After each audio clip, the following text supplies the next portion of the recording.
All right, today we're doing a really quick build of something that I've wanted to have for a while for my Quasar tubes.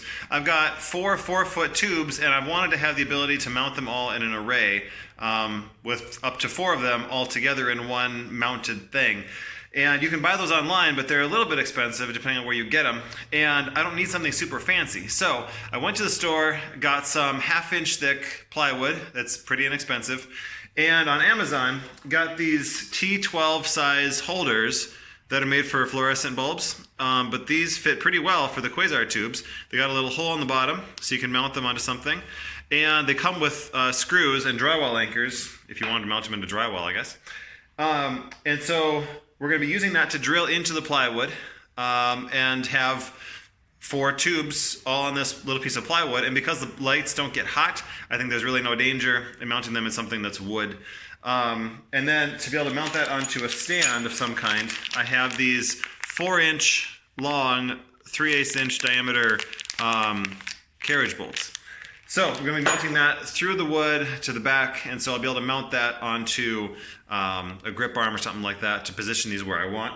So I've already cut my piece to the size that I need.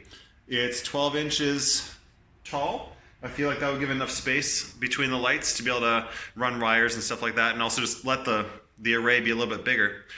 So I'm going to start drilling holes in here and getting things mounted. I am going to be using little scrap pieces of plywood on the back because the screws that came with these things are fairly long. I could just drill holes and use machine bolts with a nut on the back, but I'm going to try using these. I feel like they'll hold really well, but I wanted to have some extra thickness. So they'll be drilling into a total of 1 inch of plywood, and I think that that'll hold pretty well without adding too much extra weight.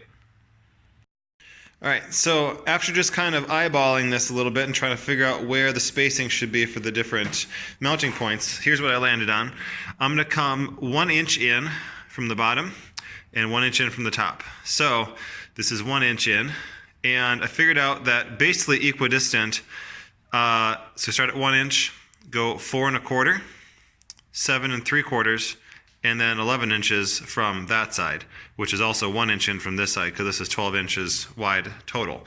I also wanted this to be able to be used for my 2-foot Quasar tubes, so I made it so that these holes come 2 inches in from each side, which I've already measured, and that allows me to clip it onto the 2-foot Quasar tubes as well as the 4-footers if I want to use that in the future. All right. We got our clips screwed in. There's the backing.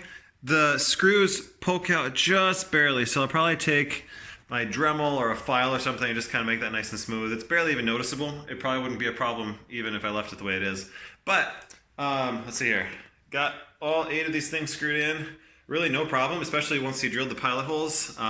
Everything went in nice and smooth. I used my little pony clamps to hold things in place.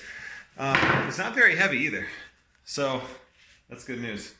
So now I'm going to drill the hole in the center for the 3/8-inch mounting rod and then get that all locked down. I have lock nuts, nylon lock nuts that'll hold it in place hopefully. I'll probably put 2 of them on there. I don't know how well one will hold when it's up on a stand and possibly prone to being torqued one way or the other. So I'm gonna get that going and then it should basically be done. All right, it's done. I'm being lit by a very, very bright source right now, and I'll show you what it looks like to the talent. Got my 4-foot Quasars in there. This will work with the daylight ones as well. They're the same size as the Crossfades, but they're all mounted in there, clipped very securely. I'll show you in a second what it looks like. But this is amazing because in the past I've had to mount the lights one at a time using a Cardellini clamp or a Mayfer clamp or something like that. And if I wanted more than one at a time, I had to either use more clamps and more stands or like try to tape them together somehow, which was really just, I don't know, it didn't work very well. So having them in this mount is awesome. Now I'm going to show you what it looks like all together. This is what it looks like from the back. My next thing will be getting kind of a relief hook for a power strip so that I can have all 4 lights plugged into one thing and then have some sort of relief so it's not dangling there. I do have these little elastic whips from Think Tank. They work really well for strain relief right here. So each of those has that already, but I wanted to have something for this. Maybe that'll even work as strain relief. I don't know.